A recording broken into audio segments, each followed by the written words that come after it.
All right, we're getting close to the final turn in our story about the Great Amherst Mystery. And, well, it seems like Esther Cox was never going to get away from these terrible events that have been happening to her, the swollen and all the other things that have been going on.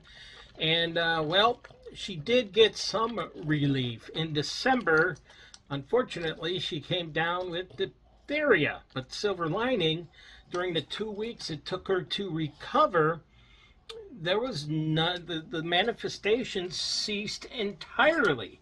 And then once she recovered, she made a trip to Sackville to visit another one of her sisters.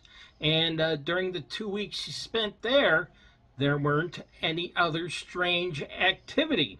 Unfortunately, Esther returned home, and well, here comes the strange activity again. By that time, Jane and Esther were no longer roommates. They were sleeping in separate rooms, but this activity began to get worse. The loud noises, the hurling objects around the house. The entity then began dropping lit matches from the ceiling and of Esther and Jane's bedroom. And everyone in the family would witness this. On one occasion, one of Esther's dresses that was hanging up on a hook rolled itself up, flung underneath Esther's bed, and burst into flames.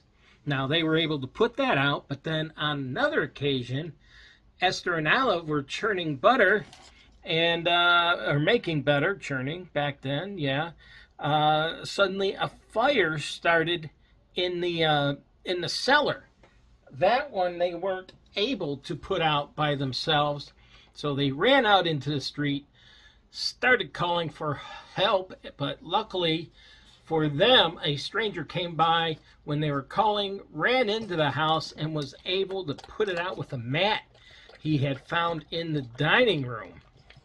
And he just took out without even waiting. They didn't even get a chance to thank the guy. Well, in weeks to come, the ghost started speaking to Esther, but only Esther could hear it. And at one point, she said, "Look, it's the ghost." She could see the ghost, but no one else in the family could. But, and then, well, then they decided Esther needed to try and get away. And I'll tell you about that next.